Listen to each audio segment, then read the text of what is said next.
o Senhor te abençoe grandemente, fortaleça a sua vida.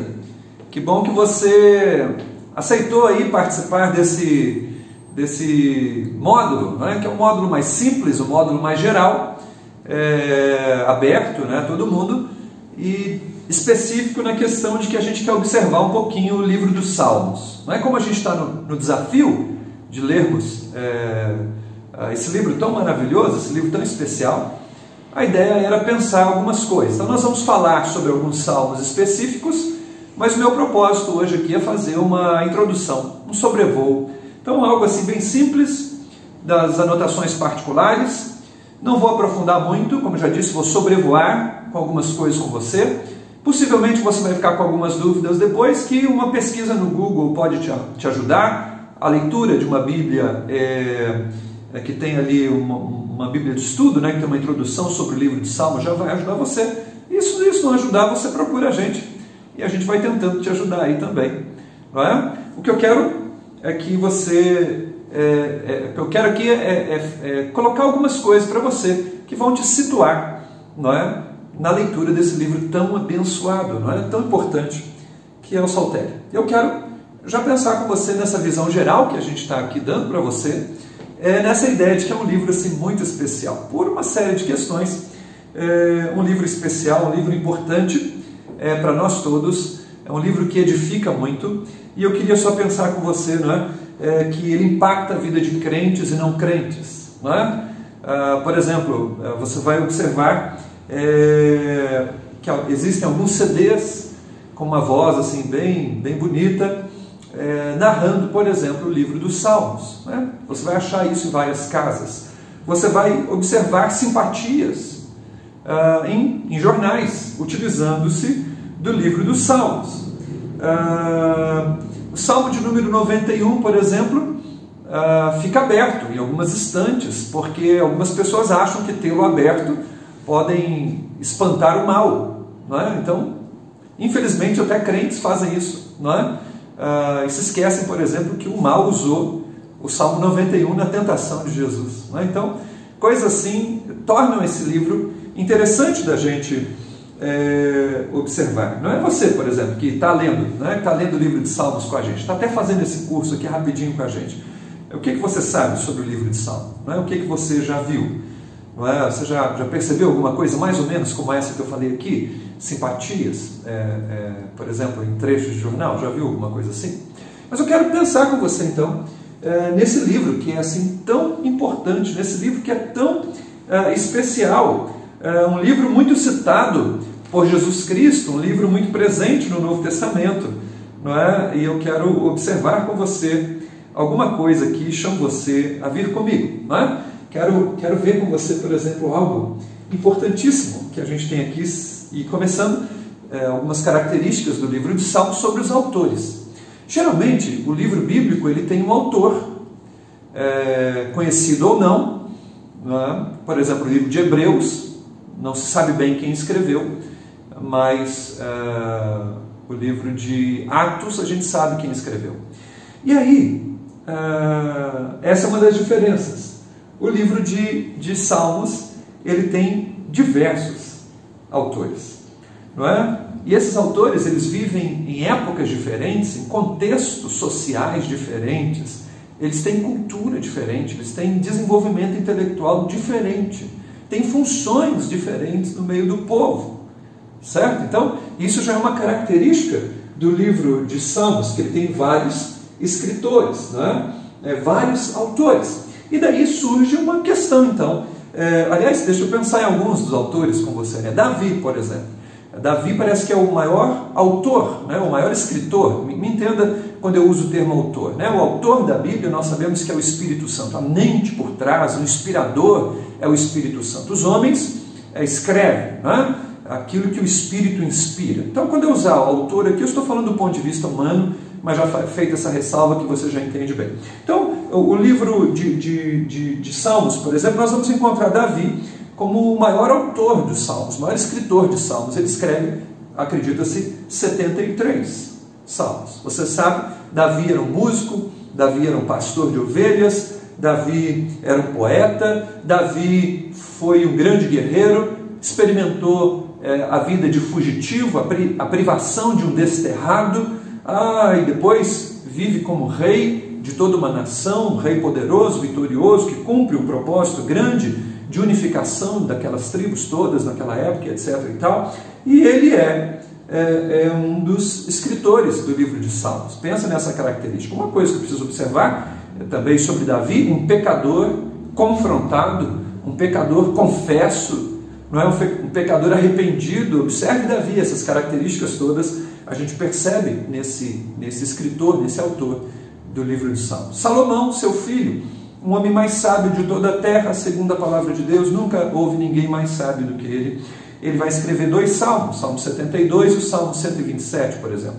A gente vai ter Asaf, que é um grande músico no tempo de Davi, responsável ali pelo ministério da adoração, da música, no tempo do rei Davi. Ele vai escrever 12 salmos. Nós temos Moisés, o estadista, o legislador, não é? Vai viver lá no século 13 a.C. Poxa vida, ele escreve o Salmo de número 90. Olha, aqui a gente já tem 3 pessoas diferentes. Pessoas diferentes, Asaf, né, também diferente, 4 pessoas diferentes. Nós temos aqui os filhos de Coré. Eles eram levitas, ou Corá, descendentes de Coré, não é? Era da tribo de Arão, de uma cepa especial, né, da família aqui de Coré. E aí então eles, descendentes de Levi, não é? Especificamente por Coré. Arão também é descendente de Davi, mas por outra área, né? E aí a gente observa então agora esses homens que também vão escrever. São 11 salmos colocados a eles, aos filhos de Coré. Temos outros, quase 51 salmos que não se sabe bem a autoria, não é? Quem ao certo escreveu aqueles salmos. E aí nós temos então, por exemplo, Emã, nós temos Etã, há ideias na tradição judaica de que Jeremias tem salmo aqui escrito por ele, Ezequias, Ageu, Zacarias, inclusive Esdras. Não é? Essa é uma coisa interessante, são os diversos autores. Se são tantos autores assim, quem organizou? Quem foi que compilou tudo isso? Então, a ideia é que tenha sido Esdras. Não é? Você já deve ter lido o livro de Esdras, Neemias, Esdras. Se não leu, dá uma paradinha na vida. Leia, observe, Esdras. Então, ali naquele período pós-exílio, no período de tanta restauração, no período de reconstrução da nação, no período de reconstrução da adoração, da identidade daquele povo, não é? Pós-exílio na Babilônia, para enfrentar muitos inimigos, muitas dificuldades, Esdras compila o saltério, o livro da oração, o livro do louvor, o livro da confissão, não é? O livro que falava de Deus para eles. Não é? Então, a gente tem essa informação. Quanto tempo, então, se leva para fazer isso? Né? Se eu tenho o salmo, por exemplo, de Moisés, e possivelmente tenho o salmo de Esdras, imagina aí um hiato de 900 anos, não é? em produção, não é? De salmos, em produção de oração, em produção de adoração, em produção de louvores. Não é? Que aí, esse período de descrição, não é? Desse tempo de elaboração desses salmos, de criação desses salmos, mais ou menos 1000 anos, e daí Esdras junta esse conteúdo todo disponível da história do povo dele e compila, não é? Junta tudo ali por volta de 530 e alguma coisa, 540 antes de Cristo. Essa é a ideia da organização desse livro. Uma coisa que observando, é importante observar que a grande maioria dos salmos ela está ali composta na época de Davi, 1000 anos, mais ou menos, antes de Jesus, o nosso Salvador. Uma coisa, ainda pensando nesse livro assim tão especial, é a questão do título. Né? E aí a gente vai pensar na questão do livro como um título geral e também como títulos específicos. O livro geral é Salmos, não é? A ideia no hebraico é louvores. Na tradução para o grego, a Septuaginta, ficou hinos de louvores, não é? Canções, expressões de adoração ao Senhor. Essa é a ideia, não é? desse livro, um saltério, não é? Um conteúdo de oração, de adoração ao Senhor Deus dos céus e da terra. A ideia, né, do título, né, desse título geral, é essa ideia de textos cantados ou acompanhados por instrumentos musicais. Não é? A ideia, imagine isso, né? Uma pessoa lendo um verso e um coral lendo o outro, não é? Ou alguém cantava uma frase e uma multidão cantava outra frase, uma alternância, ou de repente uma voz solista ou lendo ou cantando um termo inteiro enquanto os instrumentos acompanhavam, ou somente lia. Era assim que era utilizado o salmo na adoração. E além desse título geral, né, que dá essa ideia de canções ao Senhor, a gente tem uma ideia de que dos títulos específicos. Quando você observa o livro dos Salmos, e você já deve estar fazendo isso conosco na nossa leitura aí, né, do nosso aplicativo, que está sendo tão bom para nós, nos abençoando, você percebe que cada salmo tem um título. No hebraico, isso é uma curiosidade, nesse sobrevoo, né, eu estou trazendo algumas curiosidades para você. No hebraico, os títulos não estão acima do salmo como está na nossa Bíblia em português. No hebraico, os títulos estão dentro. E se eu tenho uma Bíblia hebraica, muitas delas, o título é o primeiro versículo. Interessante isso, né? Então, um exemplo, o Salmo 23, por exemplo. Só um exemplo.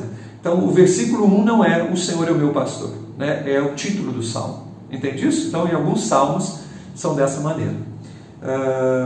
Porque o título fazia parte de tudo aquilo, né? A indicação musical, o contexto que se trazia, ele era inserido no salmo inteiro, junto com os versículos. Os títulos específicos, eles trazem para nós algumas informações. É a nota musical, né? Uma notação musical. Esse salmo aqui é para lira, esse salmo aqui é para harpa, esse salmo aqui é dessa maneira, esse salmo é para o cantor mor, né? Para o chefe das canções, utilizar em ocasiões especiais. O título indica a autoria, Salmo de Davi, Salmo de Salomão. O título vai indicar lá, por exemplo, o Salmo de número 32, assim, masquil de Davi. O termo masquil significa instrução, é um salmo didático, por exemplo. Veja o Salmo 120, 121, 122, 123, 124, aparece lá no título dele, Canção dos Degraus, ou Cântico de Romagem. Não é? Esse título ele dá uma indicação para nós, é uma curiosidade importante. Ele fala das canções ou das orações feitas enquanto se caminhava para Jerusalém ou enquanto se caminhava para o templo para adorar. Isso é uma coisa importante, um parênteses importante para nós, que fala do culto antes do culto, que fala do culto que não começou ainda, mas ele também não terminou. Não é? É aquela ideia de um culto constante. Eu não estou no templo para adorar, eu não estou no lugar consagrado para adoração, eu não estou na festa dada ao Senhor Deus, não estou. Mas enquanto eu estou indo para lá, eu estou vivendo vida de oração, eu estou vivendo vida de canção, eu estou vivendo vida de louvor. O Salmo, por exemplo, de Romagem, dos Degraus, eles falam isso. Cantando enquanto vou para o culto, orando enquanto vou adorar. Não é? Fala da constância da adoração. Isso é algo importantíssimo para nós, né? A vida antes do culto. Vão indicar, por exemplo, o título vai indicar contexto. Salvo engano, me ajuda aí, por favor. Salmo 3, diz lá o título dele, Salmo escrito por Davi quando fugia de Absalão. Tem um salmo lá que diz assim, Salmo de Davi enquanto se fingiu de louco diante do Beltrano.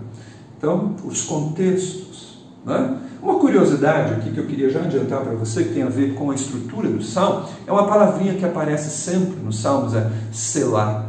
Selá significa uma pausa na leitura, uma pausa para reflexão naquilo que acabou de se dizer, ou que acabou de ser cantado.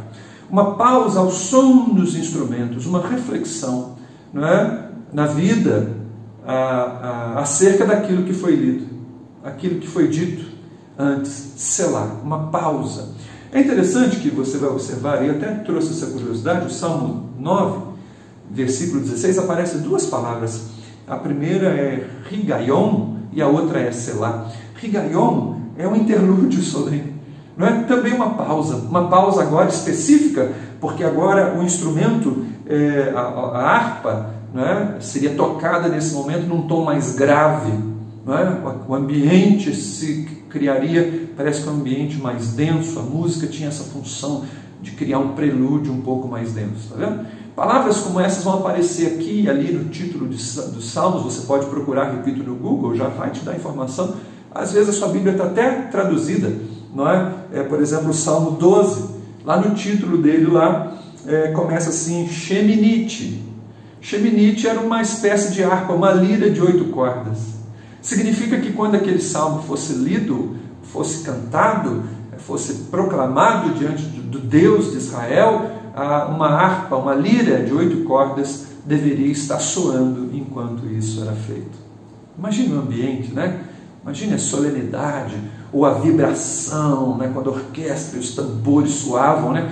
Ao som dos salmos, o ambiente que era produzido.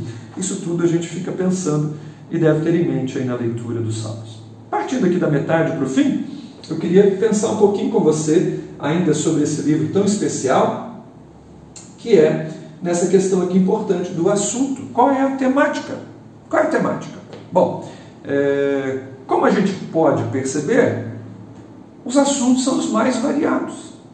O livro do Salmo fala de alegria, fala de tristeza, fala de desespero, fala de pecado. O livro do Salmo fala de culto, fala do cativeiro, fala do Messias, fala da criação, fala das angústias humanas. O livro do Salmo fala da finitude humana. No livro do Salmo a gente pode aprender a orar, adorar. Como que a gente pode falar com Deus? Que tipo de emoções a gente pode expressar quando a gente estiver orando ao nosso Deus, ao nosso Pai? A gente aprende a orar e adorar no livro dos Salmos. Mas uma coisa que você já sabe é que o tema central da Bíblia é Deus. Deus se apresenta nas Escrituras.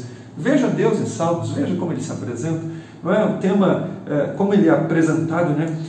Como um Deus grande, né?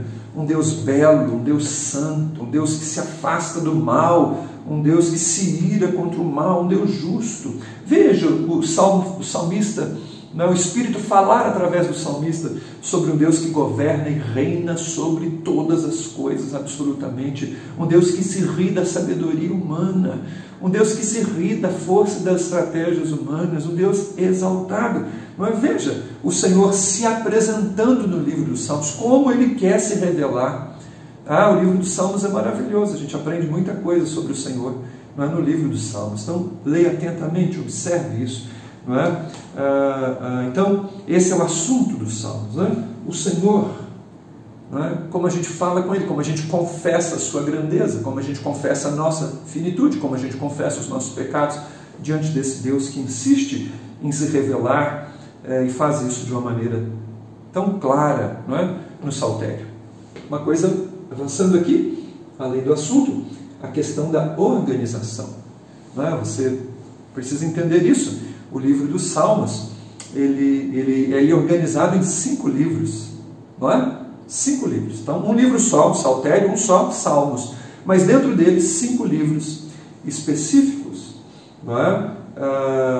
Alguns ensinam que esses 5 livros trazem o assunto do Pentateuco. Por exemplo, o primeiro livro é de Salmo 1 a Salmo 41, ele tem muito a ver com a temática de Gênesis, o homem e seus caminhos, por exemplo. Então, essa é uma ideia, você pode estudar isso um pouquinho mais, eu vou passar por cima disso aqui, mas alguns autores vão defender isso. O livro 2 é do 42 ao 72. O livro 3 é do 73 ao 89. O livro 4, do 90 ao 106. O livro 5, do 107 ao Salmo de número 150. Uma curiosidade. Observe os últimos versículos de cada um desses livros que eu te falei. Mas se for o caso, você volta um pouquinho, se não anotou, volta um pouquinho o vídeo, observe aí os livros e veja como termina. Eu vou ler só como o término ou a doxologia, o final do primeiro livro de Salmos, que termina no Salmo de número 41, versículo 13. Ele diz assim: bendito seja o Senhor Deus de Israel, de eternidade a eternidade. Amém e amém. Todos os 5 livros terminam com esse tipo de expressão. Uma expressão de louvor, uma expressão de adoração, uma expressão de engrandecimento do Senhor. Aliás, o 5º livro, do Salmo 107 ao 150, né, o fim do saltério de uma forma geral, ali já pelo Salmo 144 ele começa uma crescente de louvor, e ele vai terminar lá no Salmo 150 dizendo: todo ser que respira, louve o Senhor. Maravilhoso, importantíssimo, não é? Isso aqui para nós, não é? Nesse sentido, né? Então a gente tem esses 5 livros. Aí a gente tem uma ideia de estrutura no livro dos Salmos. A ideia de estrutura ela vai variar um pouquinho dos autores, mas basicamente ela quer dizer sobre a ênfase espiritual contida nos Salmos, no saltério. Então os Salmos, por exemplo, podem ser divididos em salmos de lamento. Então você vai ver vários salmos onde o salmista lamenta. A lamentação é pessoal, ela é individual, ou é uma lamentação coletiva. Não é? Lamenta-se o quê? As aflições, as decepções, as frustrações, as dores, a tragédia pessoal, a tragédia coletiva. Lamenta a presença do inimigo, lamenta a injustiça, lamenta o próprio pecado. Você vai ver aqui as súplicas colocadas diante do Senhor. São salmos de lamento. Agora, observe. Todos eles são feitos do ponto de vista do crente. É o crente que está lamentando. É o crente que está falando da sua decepção. É o crente que está se queixando. É o crente que está falando que não está concordando com algumas coisas. Mas observe que ele fala com Deus. Ele não fala de Deus para outro humano. Ele fala com Deus sobre suas dores, inclusive as dores que ele acha que o próprio Deus causa. O salmista grita: Deus, por que o Senhor não me responde? Não é? Então ele está falando com Deus, é do ponto de vista do crente, daquele que está recorrendo ao seu Senhor, inclusive quando o seu Senhor está fazendo silêncio. Ele está apresentando as suas aflições, suas lutas, está descobrindo a graça do seu Senhor, está se abrigando debaixo da força de um Deus que às vezes não está nem lhe respondendo. Lindo isso, observar essa questão das queixas apresentadas ao próprio Deus e não a outra pessoa. E pode ser, ainda nessa questão da estrutura, os salmos imprecatórios. Então o termo ele é meio esquisito. Imprecatório significa que o salmista está orando pedindo: Senhor, quando é que o Senhor vai fazer justiça? Quando é que o Senhor vai julgar o ímpio? Quando é que o Senhor vai julgar o iníquo? Quando, o Senhor vai manifestar a sua ira para resolver essas coisas todas e solucionar essas coisas todas? Você vai observar isso lá no Salmo 40, por exemplo, a partir do versículo 14, tem trechos assim. Observe esse clamor por justiça, pela ira de Deus, pela manifestação da ira de Deus. É algo muito importante. A palavra de Deus diz nos Salmos que Ele é um Deus que se ira. Aí daqui a pouco o Senhor vai trazer justiça sobre toda a terra. Não é isso? A palavra de Deus deixa claro. O Deus que se revela, Ele diz que Ele não vai deixar impune as injustiças dessa terra. Aqueles que estão lavados pelo sangue de Jesus são justificados por Jesus. Agora os demais que zombam do sacrifício da cruz de Cristo, não é? Precisam se arrepender ou vão enfrentar a justiça divina, não é? A manifestação da seriedade desse Deus que se apresenta de uma maneira tão clara no saltério, inclusive. A outra parte dessa questão da estrutura que são salmos de louvor, salmos de exaltação. Não é? O Salmo 103, por exemplo: bendize a minha alma ao Senhor. Salmo 100, celebrai com júbilo ao Senhor. Não é? E por aí vai, são salmos de exaltação, onde Deus é exaltado, onde Deus é glorificado. Salmo 8, ó Jeová, Senhor nosso, quão grande é o teu nome em toda a terra. Não é? Então são expressões assim. Use essas expressões para você louvar a Deus, use elas. Use os salmos de lamento nas suas orações também. Aprenda a orar, aprenda a adorar. O Salmo está aqui para isso, para nos ajudar nessa maneira. Não é? Salmos didáticos, não é? que visam trazer informações para nós sobre a vida, sobre a retidão, sobre o culto a Deus, enfim, sobre uma vida justa, sobre o relacionamento com o Senhor. Então são essas estruturas. Como eu disse, elas variam de acordo com os autores, mas visam só colocar um pouco de luz de como os salmos podem ser percebidos aí no nosso dia a dia. Uma coisa interessante ainda sobre essa questão da organização, não é? É a questão teológica, a teologia do livro dos Salmos. Observe o livro dos Salmos, ele vai deixar clara a finitude da vida, ele vai deixar clara as dores, e os sentimentos da alma. Por que estás abatida dentro de mim, ó minha alma? Fala do abatimento do crente, inclusive, das dores do crente, das dores do mundo, das dores da vida. Não é? Vai falar sobre a limitação do ser humano em suas fraquezas. Veja como o salmista nos conduz, nos desafia a vida santa, a vida justa, a vida piedosa, a vida afastada do pecado. No livro dos Salmos, o ser humano deve vir a Deus em temor, em obediência, em reverência, em humildade, em desejo de adorar o Senhor, de servi-lo com alegria. Não como xoxo, não com peso, mas Deus é tão grande que você, homem, deve adorar a Deus com muita alegria, porque Ele está te permitindo adorar. Não é? Esse convite ao Senhor. Né? Agora, veja o tema central: Deus, não é? Seus atributos, justiça, santidade, amor, compaixão, grandeza, ira. Deus é apresentado. Né? No livro dos Salmos é maravilhoso como o Senhor se apresenta. Ele é pastor, Ele é salvador, Ele é o resgatador, aquele que paga para livrar a gente. Ele é o libertador, ele é aquele que perdoa. Veja no livro dos Salmos, aquele que vai levantar o Messias. E aí eu preciso só voltar um pouquinho, né? Que dentro dessa questão da estrutura nós temos os salmos messiânicos. Eu acabei não falando deles. Salmos messiânicos, eles vão falar sobre o Messias. Não é? Salmo 2, Salmo 8, Salmo 16, Salmo 22, não é? Vários salmos vão falar sobre o Messias, o aguardado, o desejado das nações, 1000 anos antes de Cristo ali, e a partir dali, fazendo eco a tudo que já se tinha dito no passado e o que se diria para frente. O Messias está sendo cantado, o Messias está sendo anunciado, o seu caráter, a sua obra, o seu reino, o seu domínio, o seu poder, não é cantado no livro dos Salmos, não é? E muitos deles são aplicados lá no Novo Testamento acerca de Jesus Cristo. Por último, antes da gente encerrar, só mais uma observaçãozinha daquelas aqui para você entender. Não é? Dependendo da Bíblia que você tiver, você vai observar que existem 2 números para o mesmo salmo. Dependendo da Bíblia que você tiver, pode acontecer isso. Às vezes acontece de alguém que está com uma Bíblia de uma versão, geralmente é a versão católica, não é? E aí os números não baterem em determinado momento. Certo? O que isso significa? Primeira coisa, não há diferença nenhuma entre o texto todo. Começa no capítulo 1, termina no 150. São 150 salmos. O contexto é o mesmo. O que acontece é que na tradução, na Septuaginta, né, do hebraico para o grego, alguns salmos foram divididos. Por exemplo, o Salmo 9 ele foi dividido em 2 na tradução para o grego. O Salmo 113 foi dividido em 2 na tradução para o grego. O Salmo 116 foi fundido. Não é?